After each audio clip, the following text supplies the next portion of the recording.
नमः संस्कृताय। नमस्कार साथियों, सरल संस्कृत संगम यूट्यूब चैनल पर आप सभी का स्वागत है। मैं मलय द्विवेदी। जैसा कि आज 5वां क्लास है, पहले दिन हम लोग उपमा सम्राट महाकवि कालिदास जी के बारे में बात किए थे, संक्षिप्त परिचय के बारे में बात किए थे। दूसरे दिन जो कि महाकवि भवभूति जी के बारे में संक्षिप्त जीवन परिचय में बात किए थे। तीसरे दिन भारवी जी के संक्षिप्त जीवन परिचय में बात किए थे और चौथे दिन महाकवि भर्तृहरि के संक्षिप्त जीवन परिचय के बारे में बात किए थे। और आज उसी क्रम में 5वां दिन महाकवि बाणभट्ट जी के संक्षिप्त जीवन परिचय में बात करने आए हैं। आप लोग स्वस्थ होंगे, मस्त होंगे, ऐसा आशा करते हैं। और आइए उसी क्रम में हम लोग महाकवि बाणभट्ट जी के संक्षिप्त जीवन परिचय का शुरुआत करें। और जहाँ तक है कि बाणभट्ट जी का वंश वृक्ष हर्षचरित के प्रथम 3 उच्छ्वासों के आधार पर संक्षेप में परिचय इस प्रकार है, जो कि उस दिन हम बताए थे कि हर्षचरित में ही बाणभट्ट ने अपना परिचय दिया है। तो आइए हम उनके बारे में बात करते हैं। जैसा कि देखिए, दधीची और सारस्वत के पुत्र, जैसा कि दधीची और सारस्वत के पुत्र, सारस्वत के चचेरे भाई वत्स, सारस्वत के चचेरे भाई वत्स, ठीक, चचेरे भाई। फिर सारस्वत के चचेरे भाई वत्स के पुत्र हैं कुबेर। कौन है? कुबेर। कुबेर है जो कि कर्मकांडी श्रुति शास्त्र संपन्न ब्राह्मण थे, जो कि कर्मकांडी श्रुति शास्त्र संपन्न ब्राह्मण थे। कुबेर जी के 4 पुत्र थे। कुबेर जी के कितने पुत्र थे? 4 पुत्र थे। पहले पुत्र थे अच्युत, दूसरे पुत्र थे ईशान, तीसरे पुत्र थे हर, और चौथे पुत्र थे पाशुपत के पुत्र हैं अर्थपति। पाशुपत जी के पुत्र हैं अर्थपति, जो कि उनको 11 पुत्र हैं। अर्थपति जी को 11 पुत्र थे। पहले पुत्र थे भृगु महोदय हैं, दूसरे हंस थे, तीसरे सुचि थे, चौथे कवि थे, 5वें महीदत्त थे, 6वें धर्म थे, 7वें जातवेदस थे, और 8वें चित्रभानु। ये चित्रभानु जी हैं, इनको याद रखिएगा, अभी इनके बारे में बात करेंगे। चित्रभानु जी हैं। फिर त्र्यक्ष हैं, जो कि 9वें पुत्र थे उनके, अर्थपति जी के।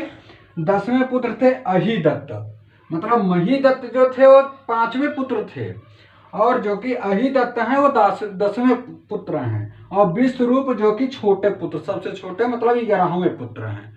अब हम बात कर रहे हैं चित्रभानु जो कि अर्थपति जी के 8वें पुत्र हैं। चित्रभानु के पुत्र हैं बाणभट्ट जी, जिनके बारे में आज हम बात करने के लिए आए हैं। महाकवि बाणभट्ट जी, चित्रभानु जी के पुत्र बाणभट्ट जी हैं। बाणभट्ट जी के पुत्र थे भूषण भट्ट। ये हैं भूषण भट्ट महोदय। भूषण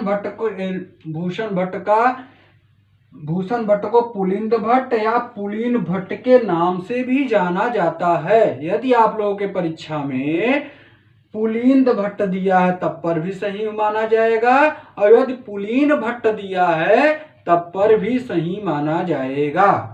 आप लोग इसका ध्यान रखिएगा। देखिए, सबका बता, दधीची और सारस्वत के पुत्र, ठीक। सारस्वत के पुत्र हैं वत्स के पुत्र हैं कुबेर जी, जो कि कर्मकांडी श्रुति शास्त्र संपन्न ब्राह्मण थे। और कुबेर जी के 4 पुत्र हैं, जो कि अच्युत जी हैं, ईशान जी हैं, हर जी हैं, पाशुपत जी हैं। पाशुपत जी जो चौथे पुत्र, मतलब छोटे पुत्र हैं कुबेर जी के, उन्हीं के पुत्र हैं अर्थपति। पाशुपत जी के पुत्र हैं अर्थपति जी को जो कि 11 पुत्र थे। 11 में भृगु हैं, हंस हैं, सूची है, कवि है, महीदत्त हैं, धर्म है, जातवेदस हैं, चित्रभानु है, त्र्यक्ष हैं, अहिदत्त हैं और विश्वरूप हैं, जो कि अर्थपति जी के 8वें पुत्र और चित्रभानु हैं। चित्रभानु जी के पुत्र हैं बाणभट्ट जी, जिनके विषय में आज हम बात करेंगे। बाणभट्ट जी हैं।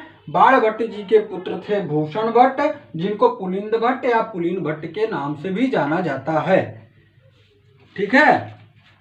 और उसके बाद अब हम आएंगे बाणभट्ट जी के निवास के बारे में बात करेंगे। बाणभट्ट जी के निवास के, जो कि सोन नदी के पास प्रीतिकूट नामक निवास है इनका, निवास है सोन नदी के पास प्रीतिकूट नामक ग्राम, जो कि वर्तमान में शाहाबाद आरा बिहार में जाना जाता है। ठीक, सोन नदी, सोन नदी,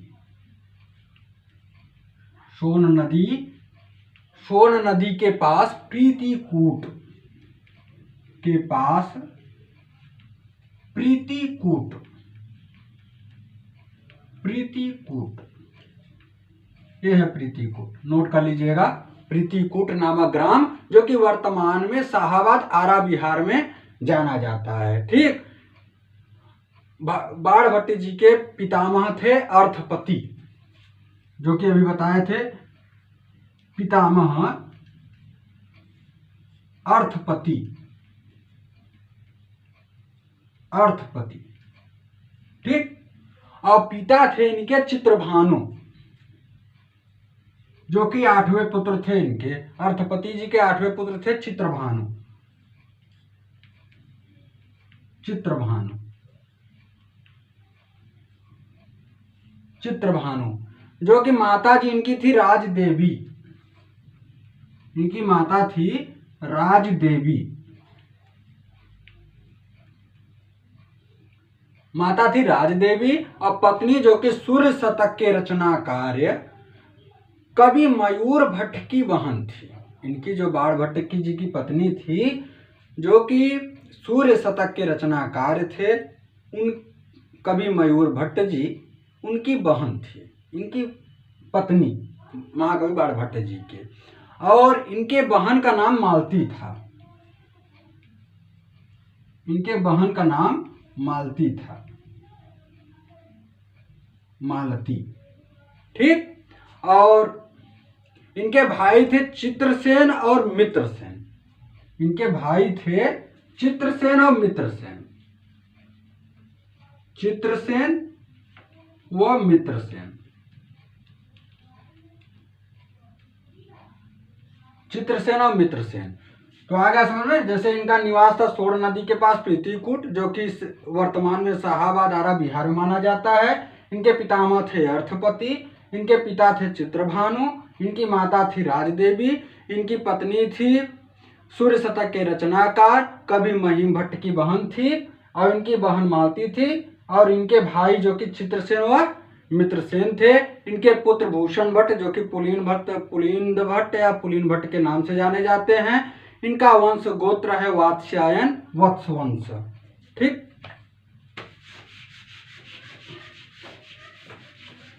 महाकवि बाणभट्ट जी का वंश है वंश वात्स्यायन, वात्स्यायन वत्स वंश, वत्स वंश, मतलब कि वंश और गोत्र, गोत्र और वंश। ठीक, याद करिए जा। फिर इनका राजाश्रय सम्राट हर्ष के सभा पंडित थे। किसके थे? सम्राट हर्ष के सभा पंडित थे, सम्राट हर्ष के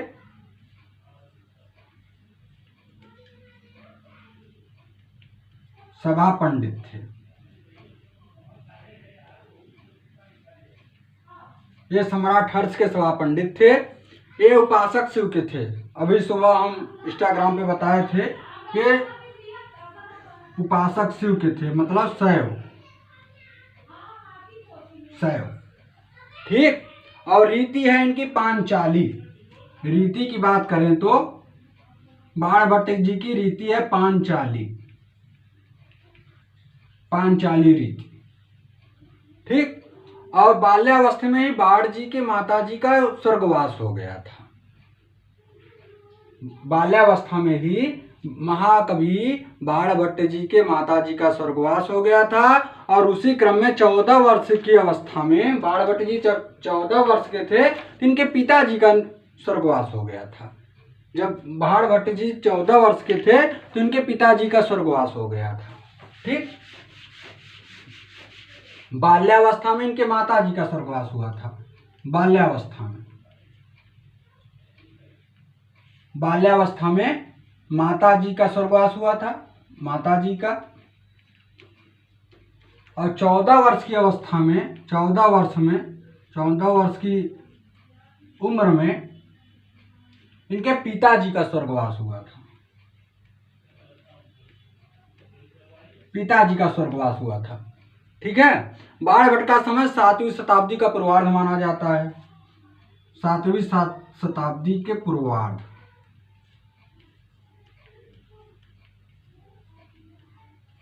शताब्दी के पूर्वार्ध बाणभट्ट जी का समय 7वीं शताब्दी के पूर्वार्ध माना जाता है। लगभग मत करिएगा, 7वीं शताब्दी के पूर्वार्ध ही माना जाता है। ठीक। और फिर आता है, राजा हर्ष ने बाणभट्ट जी को महानयम भुजंगः कहा है। किसने कहा है? ये अक्सर पूछता है पेपर में कि महानयम भुजंगः बाणभट्ट जी को किसने कहा है? भैया राजा हर्ष ने कहा है। राजा हर्ष ने कहा है महानयम भुजंग, महानयम भुजंग मतलब बहुत चरित्र भ्रष्ट कहा है। किसने? राजा हर्ष ने बाणभट्ट जी को महानयम भुजंग कहा है, मतलब बहुत चरित्र भ्रष्ट। इसका अर्थ होता है बहुत चरित्र भ्रष्ट, चरित्र भ्रष्ट। ठीक है। फिर सम्राट हर्ष का समय, जो कि राज्याभिषेक 606 ईस्वी और मृत्यु 648 ईस्वी में हुई थी, 606 ईस्वी। ठीक। इसकी सम्राट हर्ष का 606 ईस्वी में राज्याभिषेक हुआ था और 648 ईस्वी में मृत्यु हुआ था। 606 से लेके 648 ईस्वी। ठीक। और इसके बाद हेनसांग ने 629 से 645 ईस्वी तक भारत में भ्रमण किया था और वह वर्ष के निकट संपर्क में भी आया, मतलब कि वह हर्ष के निकट संपर्क में भी आया था। ठीक। 629 से लेके 645 के बीच भारत में भ्रमण किया था और उसी समय हर्ष के निकट संपर्क में भी आया था। किसने? हेनसांग ने। ठीक। हर्षवर्धन के चचेरे भाई कृष्ण के निमंत्रण पर बाणभट्ट हर्ष के राज दरबार में गए थे। ठीक। कृष्ण के निमंत्रण पर, किसके निमंत्रण पर? कृष्ण के निमंत्रण पर बाणभट्ट जी हर्षवर्धन के चचेरे भाई कृष्ण के निमंत्रण बाणभट्ट जी हर्ष के राज दरबार में गए थे। ठीक। अब आते हैं महाकवि बाणभट्ट जी की रचनाओं पर। महाकवि बाणभट्ट जी की, महाकवि बाणभट्ट जी की रचना।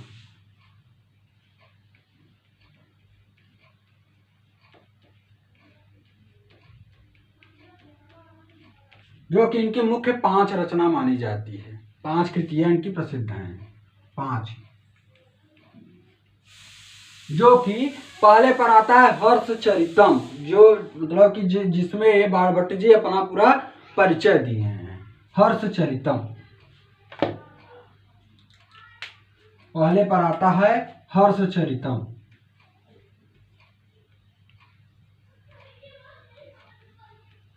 हर्षचरितम जो कि आख्यायिका है, आख्यायिका, आख्यायिका। ठीक। फिर दूसरे पे आपका आता है कादंबरी, जिसके लिए महाकवि बाणभट्ट जी ज्यादा जाने जाते हैं। कादंबरी, कादंबरी जो कि कथा है, कादंबरी जो कि कथा है। चंडी शतक, चंडी शतक, चंडी शतक जो कि मुक्तक काव्य है,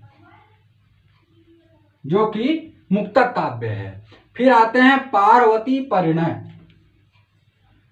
पार्वती परिणय जो कि नाटक है, जो कि नाटक है। फिर मुकुटताडितक, क्या है? मुकुटताडितक,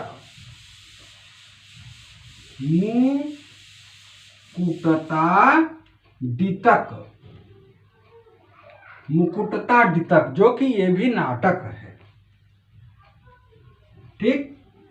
बाण भट्ट जी की 5 कृतियां प्रसिद्ध हैं। हर्षचरित जो कि आख्यायिका है, कादंबरी जो कि कथा है, चंडी शतक जो कि मुक्तक काव्य है, पार्वती परिणय जो कि नाटक है, मुकुटताडितक नाटक है। जिसे पूछ लिया परीक्षा में कि महाकवि बाण भट्ट जी की कौन सी रचना आख्यायिका है, तो आप लोग लगाएंगे हर्षचरितम।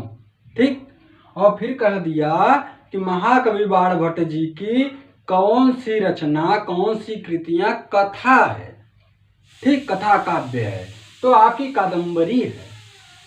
पूछ लिया महाकवि बाण भट्ट जी की नाटक कौन कौन सी है, तो नाटक की बात आएगी तो पार्वती परिणय मित्रों और मुकुटताडितक, ये दोनों बाण भट्ट जी की नाटक हैं। अच्छा, ये भी पूछ लिया, ये बताइए महाकवि बाण भट्ट जी की कौन सी ऐसी कविता है जो मुक्तक काव्य है, तो भैया ये आप लोगों के सामने लिखा हुआ है चंडी शतक, जो कि ये मुक्तक काव्य है।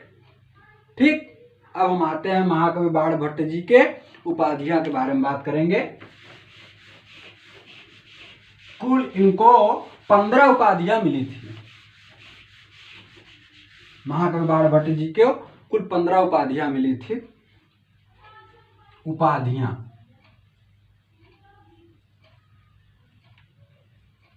उपाधियां, ठीक, या कथन।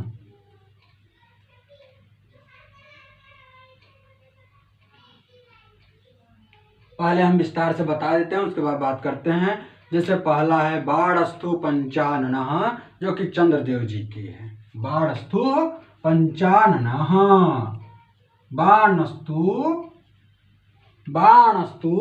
पंचाननः,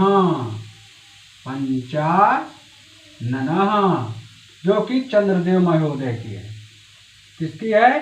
चंद्रदेव महोदय। ठीक, याद रखिएगा। बाणस्तु पंचाननः चंद्रदेव, वत्स्यवाणी कवि चक्रवर्ती, वत्स्यवाणी कवि चक्रवर्ती, वत्स्यवाणी कवि चक्रवर्ती, जो कि हर्षवर्धन महोदय की है। हर्षवर्धन, सॉरी। फिर उसके बाद कहते हैं कविता कानन केसरी, कविता कानन केसरी, कविता कानन केसरी। कविता कानन केसरी है भैया चंद्रदेव महोदय की। किसकी है? चंद्रदेव महोदय की। चंद्रदेव महोदय की बाणस्तु पंचाननः चंद्रदेव, कविता कानन केसरी चंद्रदेव। ठीक। फिर है गद्य सम्राट,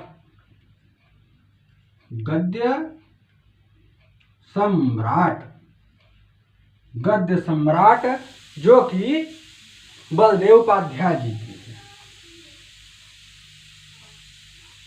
बलदेव उपाध्याय जी की है। ठीक है, बलदेव उपाध्याय जी की है। अब फिर आते हैं पंचबाणस्तु बाणः, पंचबाणस्तु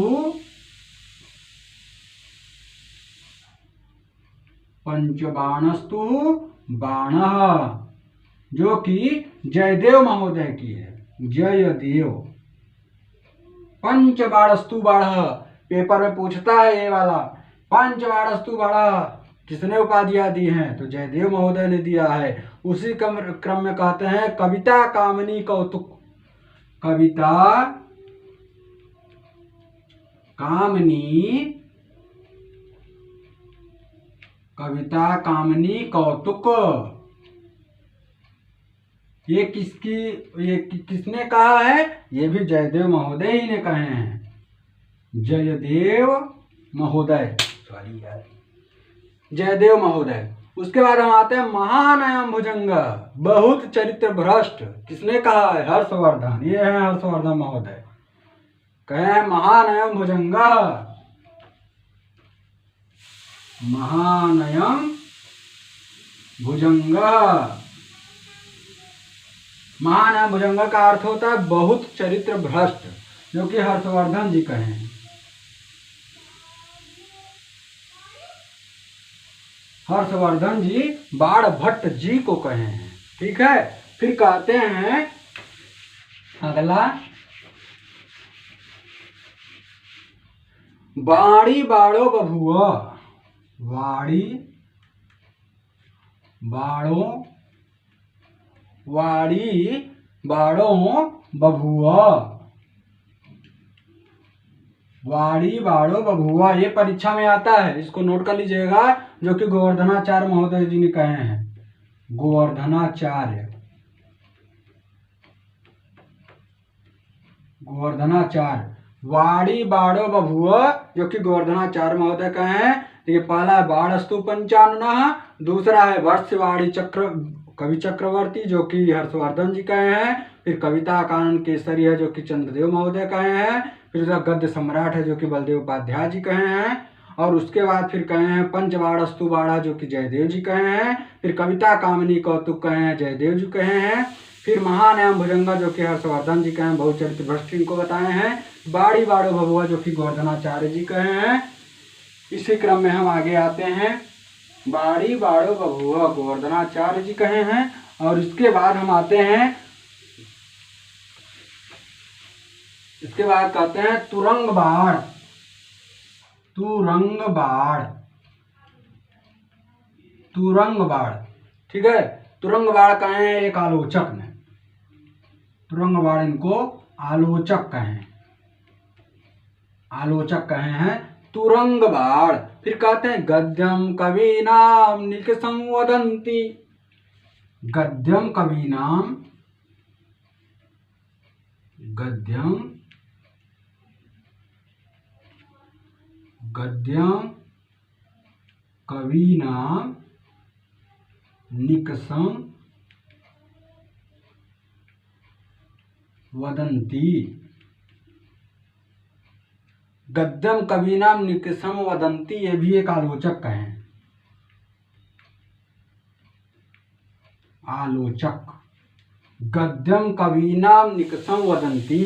फिर कहते हैं कविता तरुगहन विहरण महुरः। कविता तरु गहन, कविता तरु गहन विहरण मयूरः। विहरण, कविता तरु गहन विहरण मयूरः। ये किसने कहा है? कहे हैं वामन भट्ट बाण जी ने। वामन भट्ट,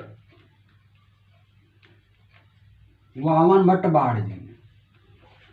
ठीक, और फिर कहे हैं बाड़ा कवीना में चक्रवर्ती। बाड़ा कवीना, बाड़ा कवीनामी, कवीनामी चक्रवर्ती। बाड़ा कवीनाम चक्रवर्ती, जो कि सोड्ढल महोदय जी कहे हैं, जो कि सोड्ढल महोदय जी ने कहे हैं। ठीक, और फिर कहे बाणोच्छिष्टम जगत सर्वम। बाणोच्छिष्टम जगत सर्वम, बाणोच्छिष्टम जगत सर्वम।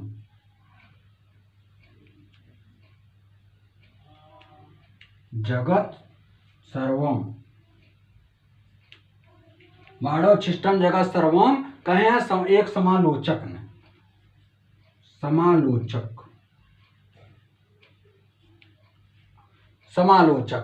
ठीक है, और फिर नहीं नहीं बाड़ू, नहीं नहीं, क्या कहे हैं आगे? कहते हैं नहीं नहीं वाड़ी बाड़स्य मधुशीलस्य। नहीं नहीं वाड़ी, नहीं नहीं नहीं वाड़ी बाणस्य नहीं वाड़ी बाणस्य मधुरशीलस्य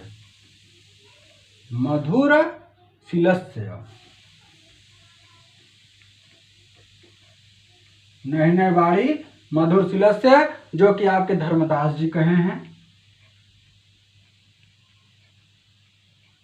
धर्मदास जी कहे हैं। इसके बाद कहते हैं भट्टबाणस्य भारतीम। भट्टबाणस्य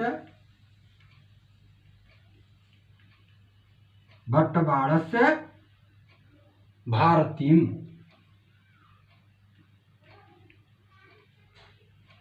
भट्टबाणस्य भारतीम, जो कि गंगा देवी महोदया कही है। गंगा देवी क्या क्या हुआ?